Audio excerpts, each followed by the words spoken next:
There we go. And got it. Okay. Now we're live streaming to YouTube and everybody's here on the Zoom, and we'll have people on YouTube in a minute. Oh, I should probably open up the YouTube and get the questions over there. I think some questions came in over last week that we could answer. And let me open up the chat for you. And boom. It's just a lot of buttons. You just have to push a lot of buttons. And chat's open. Okay, now you can go crazy in the chat. You can yell at me. You can yell at each other. Chat's open. Say hello. And there we go. Oh, somebody's already, people are already chatting on the YouTube. Thank you for that. Thanks for being here. Thanks for being here. Ask me anything. Well, within reason. And I'll pin that. It's a Zoom feature. Somebody's asking me, how am I going live to YouTube? There's a lot of different ways you can do it. I just want the straightest path. I want the simplest path and the straightest path to going live. So I am doing it through, just doing it right through Zoom. And I'm looking at my YouTube. My YouTube is frozen. I wonder if my other video is not frozen. YouTube is frozen. I'm going to ignore it and we'll see what happens. We'll see if it comes back. Oh, you know why it's frozen? Because I clicked on it. The buttons are so big. That's all it is. The buttons are just so big. There we go. All right, now I can see that chat. I don't want to look at my face. I see your chat. Jeremy, you know how to make me happy. Jeremy says, happy Friday, only 4 more days left in the week, in the work week. And that's true. That's true. And I'm psyched. I am super, I don't know. I'm super psyched. I normally have like a social commitment on Fridays, and doing social things is never really my highest inspiration. But my social thing isn't happening tonight, which means it's a Friday night work night. I get to work tonight, and that makes me incredibly happy. Now, don't worry. I'll take care of the kids. Put the kids to bed, but the moment the kids go to bed, I'll be back here, and I am. The only thing that makes me more excited than being able to work on a Friday night, because I work on Saturday and Sunday nights, the only thing that makes me more excited is this past weekend with the time change, I was able to work until 2 in the morning and get to bed at 1 in the morning when that time change happened. So that made me very, very happy. Let's see. All right. I see the chat going on. Speaker Steve is involved in a presentation, but he's here listening. So Jad Wong says, how do you get 4 more days out of the rest of the work week? Well, that's something called perceptual chronology. And you galvanize people. We covered this last year. Perceptual chronology is your ability to slow down time. And boy, I had not planned on talking about this today, but you have the ability you can slow down time. You can slow down your perception of time. And when you slow down your perception of time, it really does feel like you have more time than everybody else. Listen, even if you're able to do this just a tiny, tiny bit, even if you can do it just a tiny bit, it's to your advantage. I don't remember the calculation that we did in Galvanize when we did this, but it was well over a year ago. But and I'll give you 3 tips on slowing down time that you can start doing right now. Like, you could start doing these things immediately. I don't remember how much time we actually added to our weeks, but it turned out to be quite a bit. It turned out to be quite a bit. So it's like quantum physics, but in the field of quantum physics, time, the theory of relativity and all of those things. The faster it's funny that you say that, John. In a meditation that I was doing yesterday, I just let my mind go wherever, and that entire concept came up in my meditation of I was like, oh my gosh, what is it? What are things going to look like a year from now? And I'm like, if I could just travel at the speed of light for about 30 seconds, then I wouldn't age like I do anyway. And then I'd be back here in a year and I could see what it was like. But then you can't go back. Perceptual chronology is different than the quantum physics and theory of relativity that suggests that when you travel at the speed of light into space, turn around and come back at the speed of light, that you will have only aged a couple of minutes or an hour, and that a year or more or decades will go by here on Earth. Because time slows down the faster you go through space, and at the speed of light, if you could possibly do that, time will slow down pretty dramatically for you, and when you come back, everybody's going to be like, how in the world did you do that? Of course, you run a risk, right? You run a risk of coming back and having what happens if you come back and nothing's here? What if you screwed up your calculations and you traveled at the speed of light for a little bit too long, and then you came back and like you're looking around, you're like, where is everything? And it's all trees again. Like that much time went by. You got to be very careful with your speed of light calculations, especially in your spaceship, because you're gonna have to turn that thing around. I don't know. They do not sound easy to turn around. It's called perceptual chronology. Perceptual chronology differs from that in that your perception of time, your internal perception of time in your brain can make adjustments for how long your days are, how long your hours are, how long your life is. So let's explain it like this. Very, very simply. When you're a child, when you're very, very young, time seems to go by very, very slowly. Like, think about how long it would take for your birthday to come around if you celebrate birthdays. Think about how long it would take. It feels like forever. Think about how long the school year felt. So time goes by very, very slowly as a child. And then as you age, somewhere in your 20s, maybe your early 30s, you get this like balanced perception of time. And I'll explain why it happens in just a moment. So hang on for that. Then what happens? Then it starts to shift. And now, as we are adults, right? What happens? You're like, where did the years go? How are my kids? How is my kid 13? She just seemed like she was born the other day. How did 13 years go by? I've been in this house 10 years. I remember walking through this house when it was studs. It feels like it was just a couple weeks ago, right? That's what happens with the older you get. Time seems to go by a lot faster. So the concept of perceptual chronology is the reality is time does not go by faster. It goes by at the same rate. But when you're younger, you perceive it to go by slower. And when you're older, you perceive it to go by faster. And it all comes down to some very elemental things: observation, inspiration, and curiosity. So let's talk about each of those things.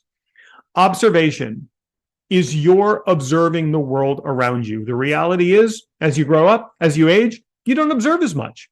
You just don't, because everything, you've seen it all. You've seen it all, versus the child who hasn't seen it all, who observes everything. There's all this new information coming into them. It's that observation of the world around you that causes you to perceive the passing of time quite differently. When you don't actively observe, time seems to go by faster. When you actively observe, your brain is like working and it's taking in information, it's processing information. Time seems to go by slower. This is what studies tell us.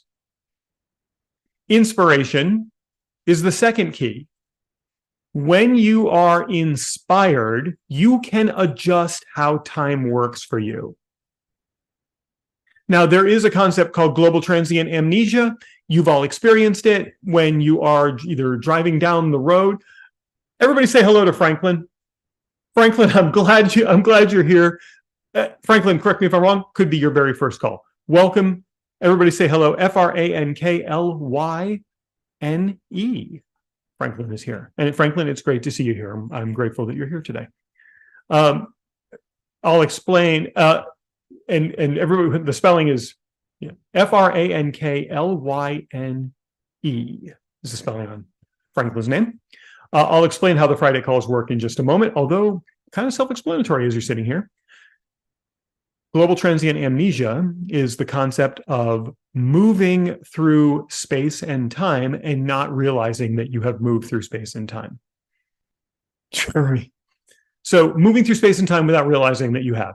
This happens when you're driving. It happens to me when I'm running. It's one of the best experiences when I'm running. I can go out and run for an hour and get into a global transient amnesia state, and I'll get done and I won't remember any of the run. I'll run like 6 miles and I won't remember a single step or a thing that I passed or anything. And it usually happens when I'm meditating when I'm running, which is something that I do. And it puts me in that global transient amnesia state. A little bit different, but when you're inspired, you can slow down time because you're working from a part of the brain that doesn't perceive time that well. This part of the brain perceives time. The lower part of your brain is all about time perception. Oh my gosh, we got to get the food before the sun goes down. This part of the brain is all about time perception. This part of the brain is inspired, all about goals, goal achievement, orienting you in the right direction. So when you work in an inspired state, you're sending blood to your forebrain. The blood is carrying protein, it's carrying oxygen, it's carrying glucose. You get a little bit of an oxytocin release because you love what you do. Oxytocin is what's released when you love what you're up to. And so you can slow down time by working in an inspired state. How do you do that? You look around you. How do you fill your space? What's around you that inspires you? Look around, right? How do you spend your time? What do you do when given the option of doing anything? What do you do? That's time. Where do you direct your energy? If given no limitations, what would you do right now? I'm doing it right now. And where do you spend your money? Look at those things. Those are the things that inspire you. You naturally gravitate your space, your time, your energy, and your money towards the things that inspire you. Start to do more of that. If you need reminders, to-do lists, if you procrastinate something, that doesn't inspire you. If you're always doing the things that you procrastinate, you're trying to do the things you procrastinate, time's going to go by way too fast. Move away from that. Let somebody else handle that. Move to the stuff that inspires you and slow down time. All right, so observation, inspiration, covered those two, and then the third is curiosity. This is the big one. This is the huge one. It's curiosity. People tend to lose their curiosity as they grow up, as they age. You get less curious about things. You seek to just kind of be where you are with what you have. You don't seek out new experiences as readily. You don't try to learn new things as readily. You don't explore. The little things don't intrigue you. Meanwhile, a child, my 4-year-old can build an entire world out of a stick that he picks up. He builds an entire world just picking up a stick and creates this curious imaginary space. You think time goes by fast for him in that case? Not at all. It goes by very slow. So the key here is finding ways to constantly be curious about the world around you. I'll give you an example because I do this with high levels of intent. I try very hard to remain incredibly curious about things. I always want to be seeking new information, learning new things, not just in my domain of competency, but in all domains. I seek to learn. When I meet someone who English is not their first language, I spend time with them, asking them to teach me how to speak little things in their language, just enough to get me by. Here are my rules for learning language. Keep me out of jail, help me find a bathroom, and help me order a very simple meal. Although, you already know, we don't have to talk about that. So, finding ways to be curious. Here's a story. I had completed a run. I was laying in my driveway, as I often do when I complete my runs, because I like to lay there and look at the sky.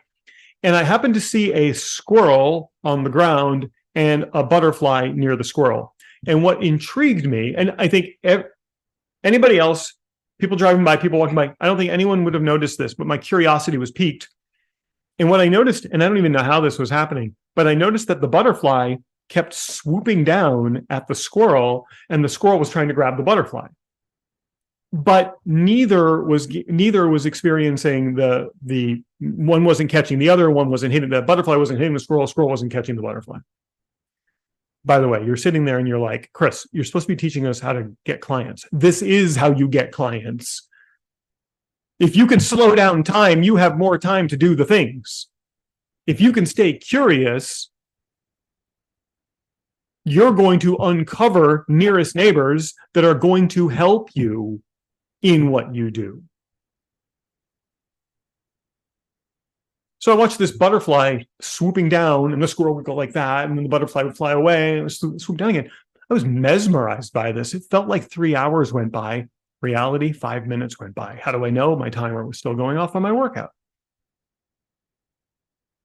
But it felt like 3 hours as I just watched these two completely unrelated, an insect and a small, I don't know, what is that? What is a squirrel? A mammal? An insect and a mammal playing with each other. And I don't think anybody else would have noticed it. I did. I stay curious. I stay curious about absolutely everything around me, like a child who can think like an adult. And that gives you the opportunity. All right. So perceptual chronology, defined as your ability to slow down time based on your perception of the things that are going on around you. And you change the perception of things going on around you with curiosity, with inspiration, and quick test for understanding. What was the third one? Into the chat. Come on, guys. Curiosity. That was the third one. Inspiration. That was the second one. Observation. Thank you very much. Observation. Just observing what's around you, taking the time to observe what's around you. You will feel like you have more time. Now, do you really have more time? Your second is the same as my second. Your hour is the same as my hour. So what? If I can perceive my hour as being longer, now I've just changed the map.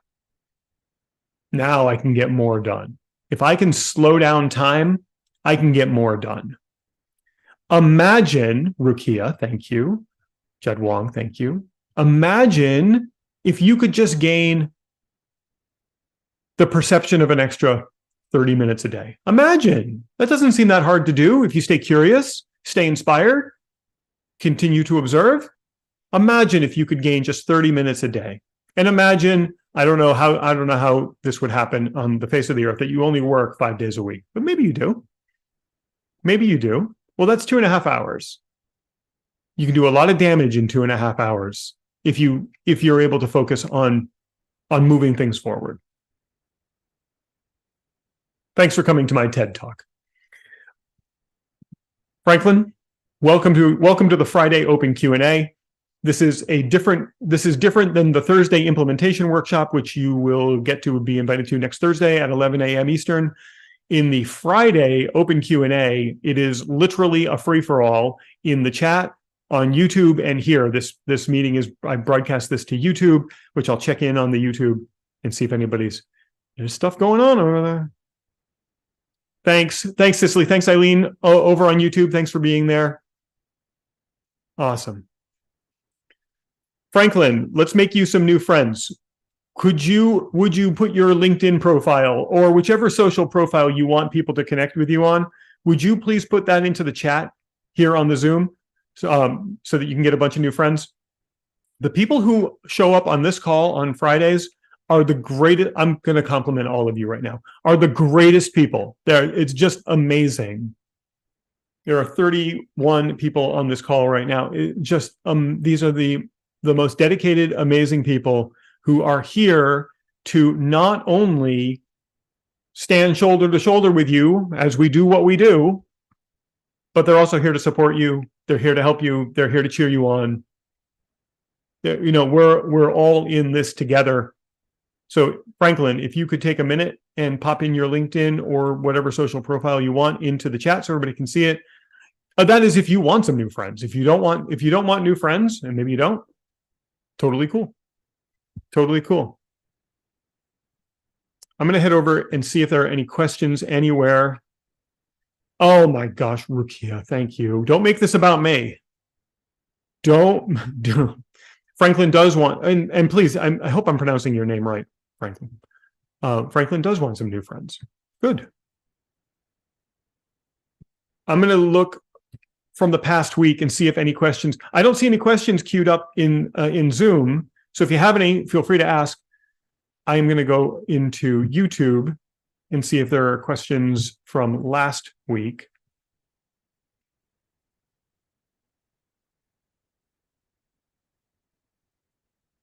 Somebody says, does Buffer allow posting of LinkedIn articles?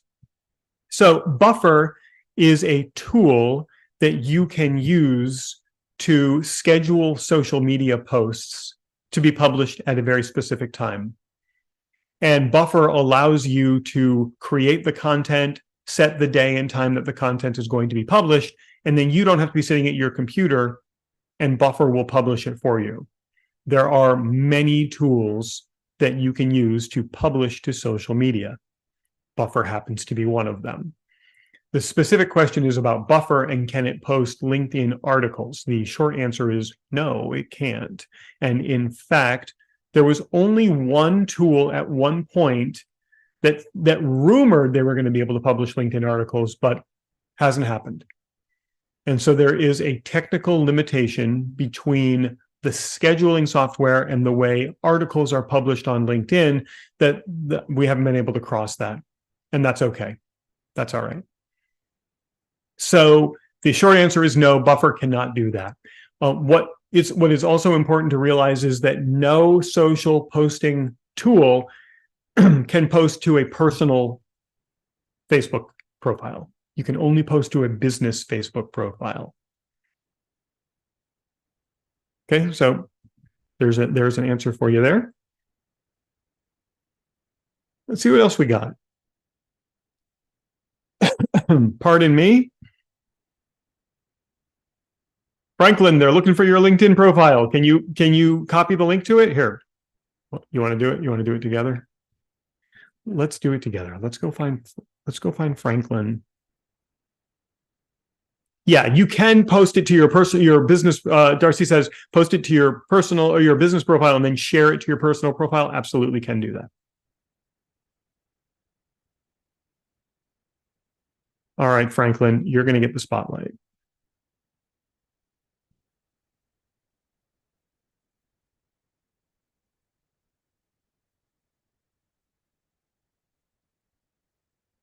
Oh, look. All right. Franklin, you're going to get the spotlight in a second. Look at this. Look at this. Just an hour ago. Steve. I don't even have to say anything. Steve is doing the things. Steve is doing the things. Great job. Video, showing off what he does. Starts with, look at, oh, I know why. I know why this looks familiar. I just remembered why this looks familiar. Go here in the chat. Go give Steve some love. This man deserves it. This man is busting his butt. There you go. That's the link to Steve's post in the chat.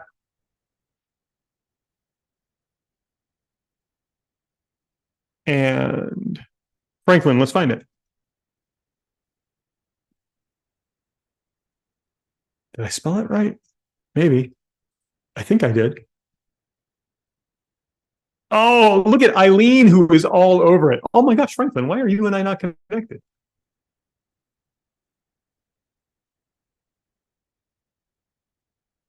Hey, Franklin, there you are. Franklin helps women in healthcare and business owners build tax-free wealth. Here's what I'm going to tell you, Franklin, about your LinkedIn profile. Nowhere to go but up. We got a lot of work we can do here. So great news, especially even better news with the big LinkedIn training that's coming up. I had to delay that. I was going to try to do it. I was going to try to do it this week or next week, but then somebody told me that Thanksgiving in the U.S. is going on, and test for recall. Why is Thanksgiving my favorite holiday? And people said nobody's gonna want to go to a class. So I put it off till the 27th. I think Monday the 27th is when we'll start that LinkedIn class. Wow. Thank you very much. Thank you very much. Yes, Darcy gets it right. That is why Thanksgiving is my favorite holiday. Oh, Sicily. You want to do that? Thanksgiving is my favorite holiday because, in fact, it is my it's the day that I can get more work done because everybody leaves me alone. Cicely, we're doing it now. Cicely, I want to tell you, and listen, you guys. I love you guys for being around so long. I just got the White Castle burgers to make the White Castle stuffing.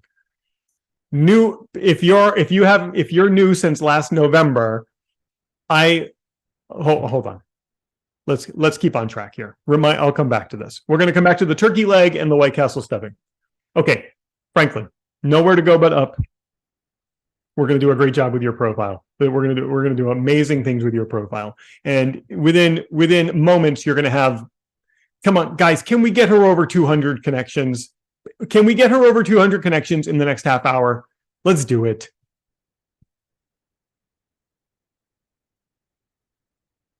I'm going to follow the methodology. I have to follow the methodology. Hi, Franklin.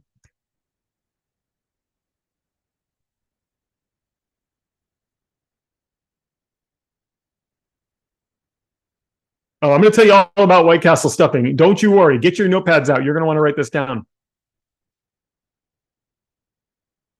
Okay.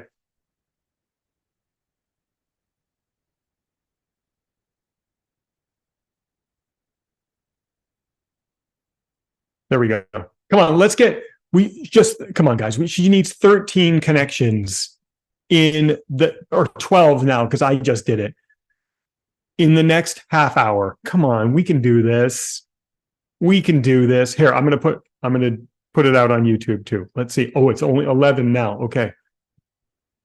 Come on, let's get her over 200. Franklin, you should go into LinkedIn and get yourself. Start accepting those connection requests. Here we go. Somebody says, what's the best way to reach out to someone on LinkedIn? Remind me to cover that. All right, Franklin, we're gonna start getting you a bunch of connections. We'll build your connections. There we go. 10, 9. Oh, really? Is somebody keeping an eye on this? Like refreshing this screen? Let's see. I love Fridays. I love our Friday calls.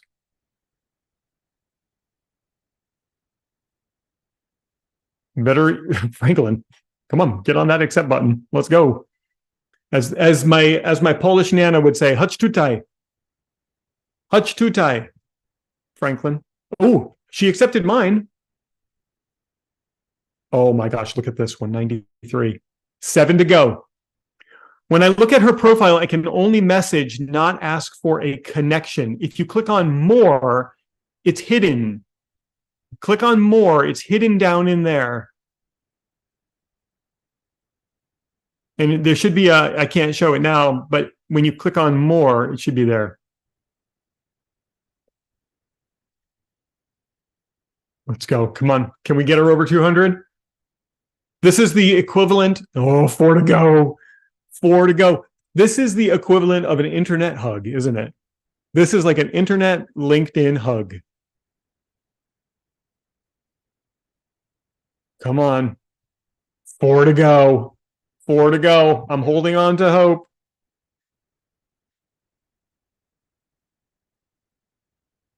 And then we move on. Come on. Where are we at? 3 to go.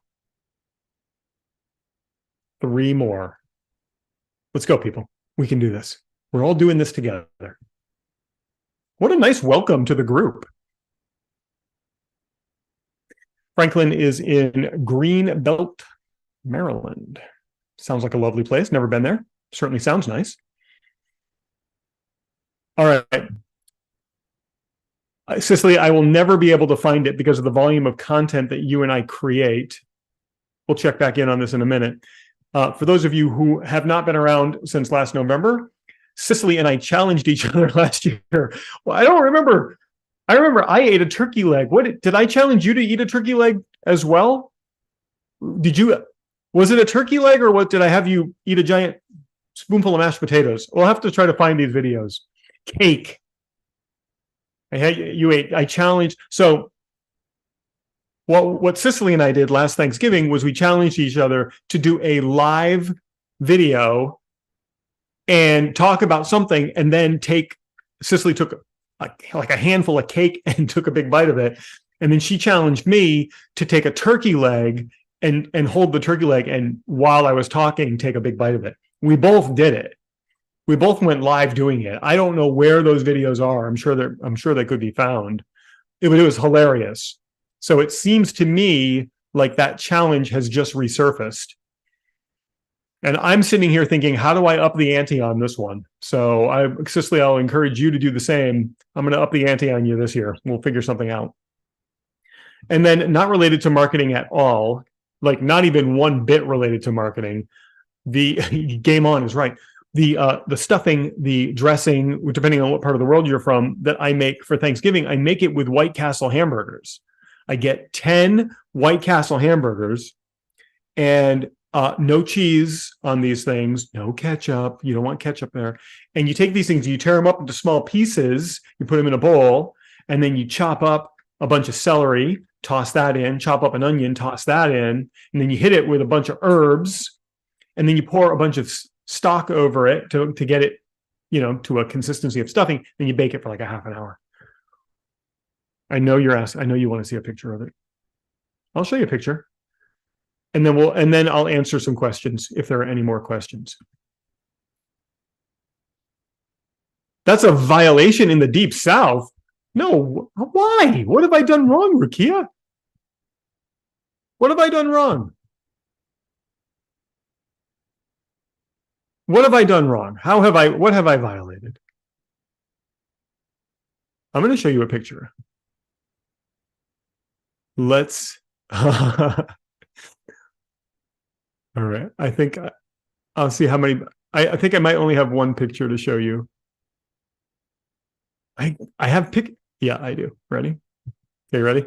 Here's, oh my God. I fear what you guys think about me now.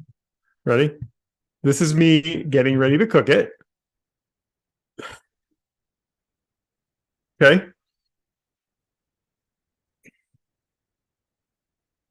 My dog wouldn't eat it because there's never any leftovers. People go crazy over this. Okay, so there's all the ingredients right there. I think onion is extra. And maybe I just use the onions that are on the burgers. Okay, so that's the only thing you need. Okay, then hold on, stand by. I'm going to show you the finished product. If I can find, oh my gosh, there it is. Look at this. Look at this. That's the finished product right there. Look at this. Oh, I know you're kidding. Okay, there it is. So I don't care if you lost some respect for me. Make this and then come back and tell me. You go make this and then come back and tell me what you and your guests thought. Don't tell anybody you made it. Make it. It actually is really, really good. It's like unbelievably good. Somebody on YouTube says,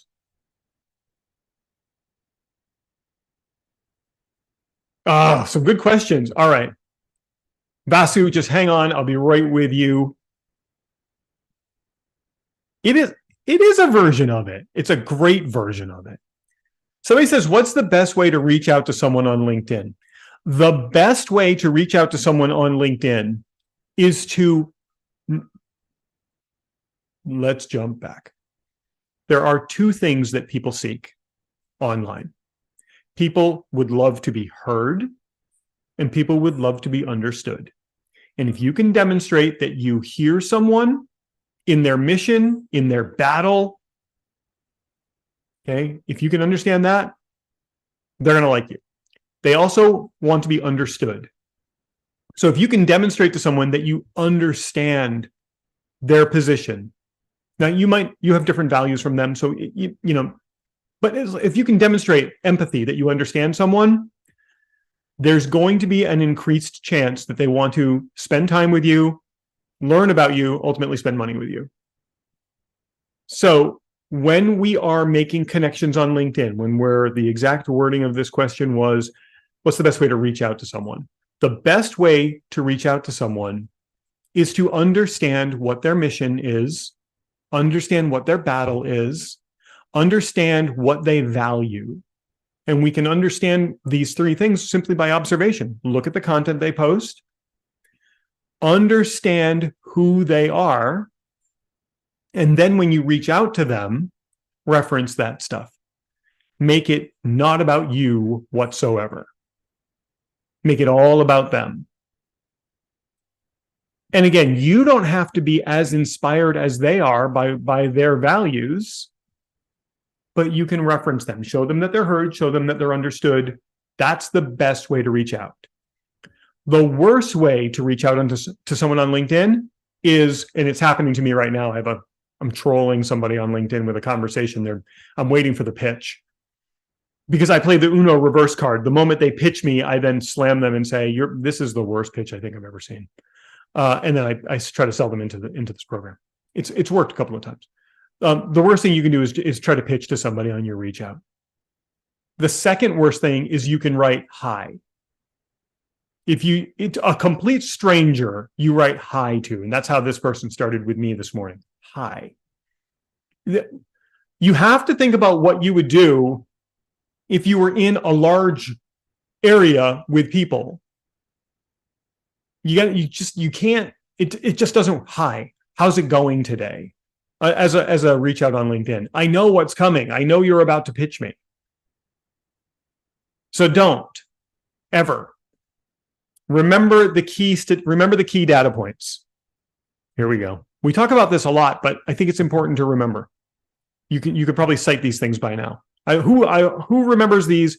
Hope all is well with you. Right. I see you're doing great things. I see you're doing great things in your business. Oh, you do? Tell me about these great things. What do you observe?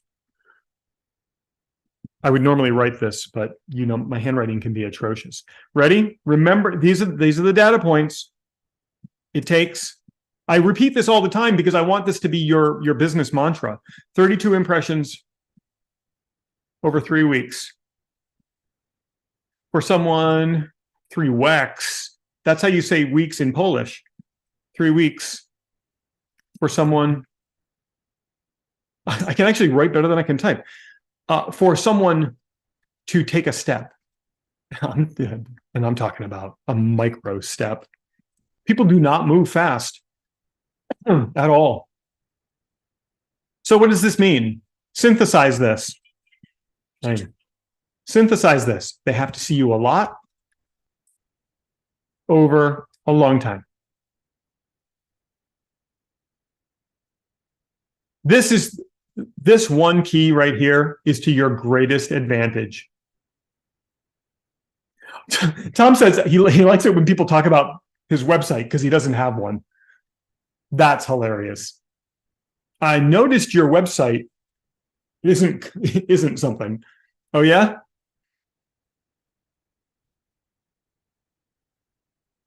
I'm thinking back to yesterday's implementation call, Tom, yesterday, and talking about the generation of emails, conversion to an email without having a website. And I'm glad we started at that most simple level.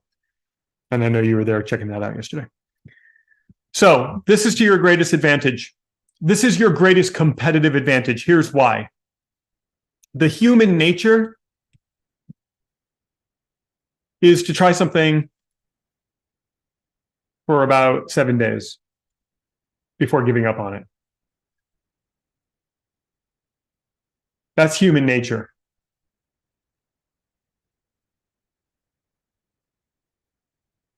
Oh, no. Oh, no. Jad Wong in the chat on Zoom is pulling back the covers. He used to say that stuff. And he paid a lot of money to get those Yeah. Yep. Oh, I am so inspired that you're able to admit that. You're in such a different place now. So human nature is to try something for 7 days and then give up on it. So if you're, in fact, that kind of a person, you're not going to get any business because you're going to try something for 7 days and then you're going to go, this doesn't work. And you stop and you start the new thing and you try it for 7 days. Didn't work. Nothing works. Nothing works because you haven't tried it for long enough. That's all. So you got to be in it. You got to fight the fight. You got to stay the good long battle. You have to stay in this. And you know what? 32 impressions over 3 weeks, that should be your threshold. That shouldn't even be the, oh, it's been 3 weeks, I should start to see results. No, it should be, oh, it's been 3 weeks. Now I'm in a groove. Let's keep going. Ask Eileen, ask Cicely. You know, it takes time. It takes time. This is your greatest competitive advantage because all your competitors are jumping from thing to thing to thing to thing, and they're never, ever going to stick with anything for a long time. All right? So that's key point number 1. Okay. Yes, that's right. Consistent effort over time equals exponential results. Thank you, Eileen. And that is true. Consistent effort over time. Number 2, 80% of people want to be educated.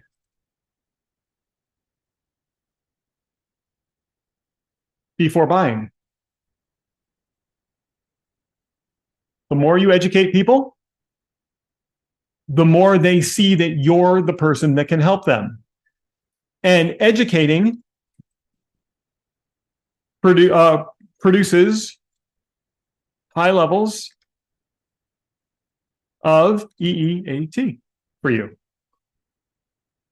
Test for recall. What does EEAT stand for? And why is it important? Well, you don't. Give me any of those letters and I'll consider it a win. What is EEAT? Not you, Jad Wong. Not you, Darcy. You, come on, guys. I know you guys. Come on. What does EEAT stand for?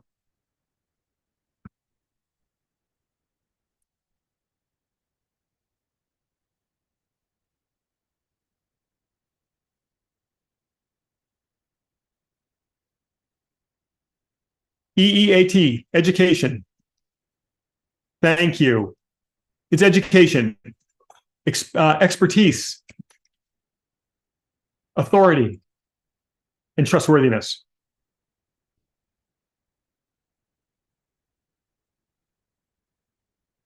Okay, so if you can demonstrate those things, people are going to be magnetized to you.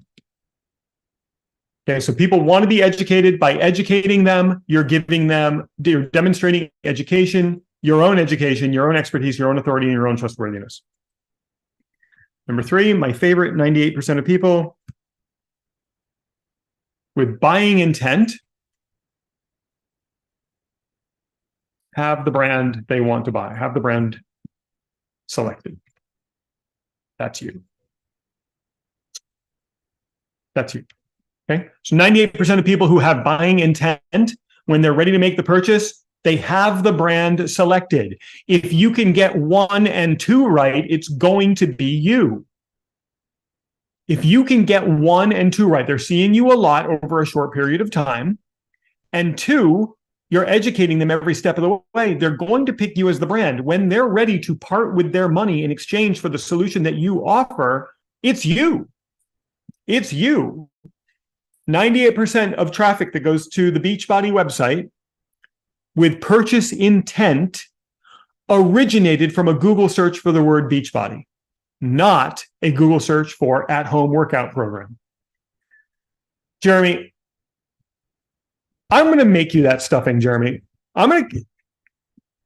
Jeremy, you have my word on this. We're going to be together. There's going to be everybody here will be invited. We're all going to get together. We can't do it this year. It's time too short. And I'm going to make that stuffing. I'm going to cook for you. I'm going to regain that. I'm going to regain that respect. And then number 4, which we don't talk about all that much, 83% of people who like you welcome offers from you. This is the big one. Prouty potluck.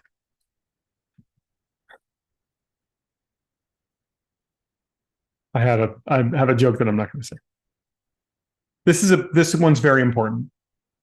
If you can get people to like you and your brand, 83% of them are going to welcome getting offers for you. So getting offers from you. Think about the brands that you like. You don't mind getting emails with offers. You look for these things. I know I do. The brands that I like, I look forward to getting. Starbucks is, I am a brand fan of Starbucks, and I don't care what anybody says. I don't care if anybody, you go ahead and complain about the $5 coffee. If $5 is a lot of money to you, $5 is always going to be a lot of money to you. You know, I don't care. I love the brand. I love it when I get texts and messages from that brand. Oh, right away, $5 coffee. It's fine. I'm not paying for the coffee. I'm paying for the experience and the environment and the community, because that's why they built Starbucks the way they did. They built it because of community. They built it because of getting together, where coffee is the catalyst for people getting together. And it was because of curiosity. Jump all the way back to the beginning of the conversation. Howard Schultz went to an event in Milan, a houseware event, to look at hand crank blenders. And he looked in there and he was like, this looks boring. I'm going to go roam the streets. He roamed the streets and he noticed every one of these little coffee shops all had the same thing. People gathering, having conversations while they drank the coffee. He said, that's what's missing in the US. Came back, replicated it, took all the best pieces from all the little coffee shops, took all the best pieces through observation, came back, assembled them into something that was repeatable and profitable, and created that here in the US. And that's why Starbucks rules the world. Because of curiosity, because of observation, because of inspiration. People want to receive offers from you. You're afraid to make offers because you don't think people want to receive offers from you. The data says otherwise. The data says people want these offers. And you're not offering to help them is a selfish move. Because if you can help them and you're not helping them, you're hurting them. They're in a position where you could be helping them. You could solve a problem for them that they seek to be solved. Even Paul, even Piano Paul, even you. Because when someone learns to play the piano through your groundbreaking program, you would think, hey, I'm looking at the list, people, helping people with their careers, people helping with their finances, people helping with their businesses, those are all, their health, those are all problems that people like actively seek to get solved. They're like, oh my God, my skin, I got to figure this out, right? Paul teaches people how to play piano. But move up the hierarchy of importance. He's not just teaching them to play piano, he's teaching them to have higher self-worth. He's teaching them to self-actualize. They want you to help them. Make the offers. Every single one of you, make more offers. You're only going to make more sales. By the way, if people disconnect from you because you're making offers, they would never have bought from you in the first place. Goodbye.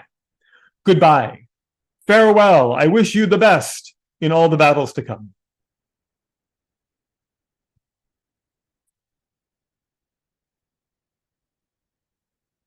Somebody says, LOL, hi, sup. What's up, MooFam4? MooFam4. That was the name of my band when I was in high school. MooFam4. We tried to be MooFam3, but somebody else had that. How do I find a service that has demand? Ready? Let's get into this. Ready, Vasu? I hope I'm pronouncing your name right, Vasu. Maybe it's not. Maybe it's VAS. Maybe you actually just go by the initials. Okay, ready? How do I find a service that has demand? Lots of different ways that we do this. The question is,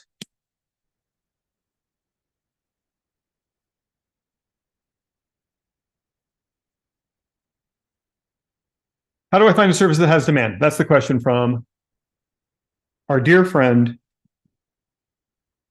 who spells his or her name like that. How do I find a service that has demand? Well, here's the first thing you want to do. The first thing, step number one, you have to determine what group of people inspire you. What is that group of people that, it's funny, I think about you guys all the time, by the way. And I think about, like, I have private clients. It's not uncommon for it to be like 10 o'clock at night, and I'm getting on an impromptu call with a private client. Like, that's the level of inspiration that I have for you. That's why when I did this exploration years ago, who do you want to work for? And I pinpointed it's you. It's you. The questions I asked were, who will I take a call from in the middle of the night? Because it wasn't that way 24 years ago when I was a corporate employee. I would shut the phone off because I didn't want the calls from the people. It wasn't that way. When I did this self-exploration and I figured out who it was, the joy in my life is being on a call at 10 or 11 o'clock at night with a private client, just tossing around ideas, looking at each other exhausted. Who cares? Right? That's my joy. You have to have that level of joy with the people that you serve. So you look at the people you serve and you say, who in these people would I take a call from at midnight? There's been some midnights too. You know it. Who would I take a call from at midnight? And never, ever look at that phone and say, no, not now. Who is that?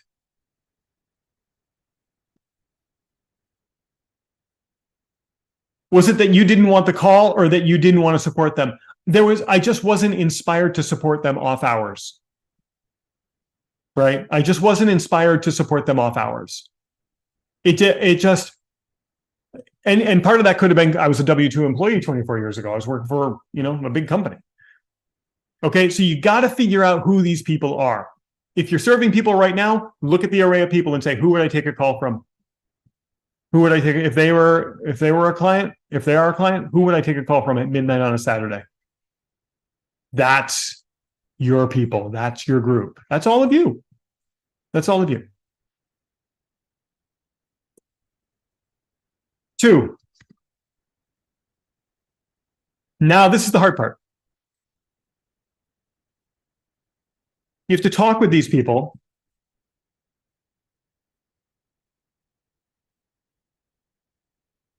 and unearth the problems that they have.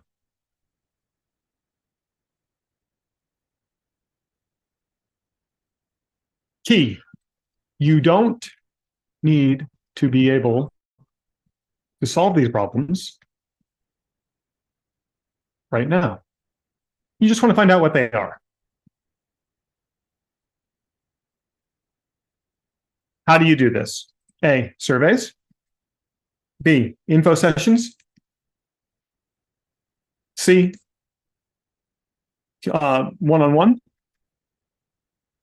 D, research. Great way to do research. Look at Amazon and look at books in a niche. Okay, look at what books are most popular in a niche that are solving problems for people. And then step number 3, once you have that list,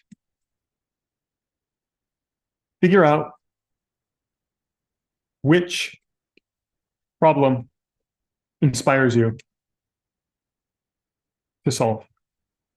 Find the solution and sell it.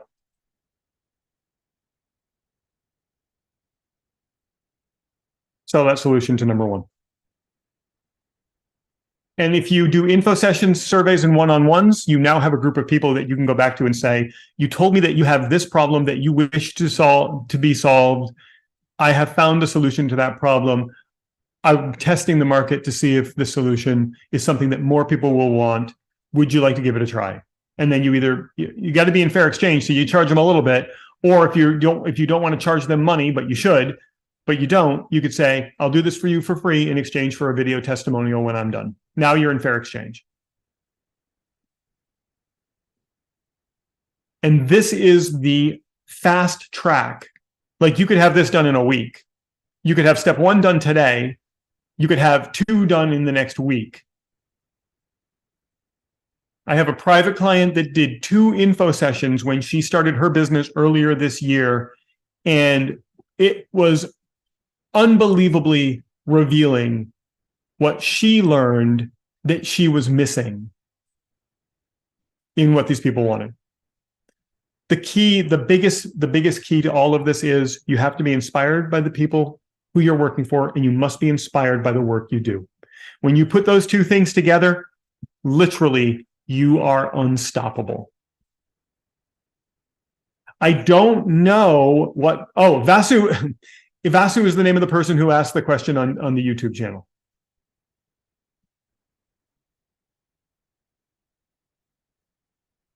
Let me just reply to their comment. Pin a report. Put user in timeout. That's kind of cool. I can put a user in timeout on the channel. I can't reply to them. I was hoping I could reply to that comment. Well, Vasu, I hope you're still out there, and I hope that this revealed some interesting stuff for you and for the rest of you. Somebody says I'm deeply inspired. The reality is, if you're working for people that inspire you, doing something that inspires you, you're unstoppable. You're unstoppable. You're sitting there. If you even had the slightest little tinge going, oh my gosh, he's excited to work on a Friday night. You know why? I did that work a lot. I did a lot of that work, and I refined that work quite a bit. Like a lot. But it got me here. Here I am. And then hey, don't pull an all-nighter. Get some sleep. Do get some sleep. A lot of people will say, oh, what about work-life balance?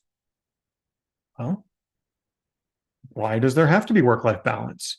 Why does work have to be here and life have to be here? Why do we have to try to balance these things? What if we just brought them together? Work-life balance seems to imply that there's a battle going on. There's no battle between my life and my work. And there's no battle between my work and my life.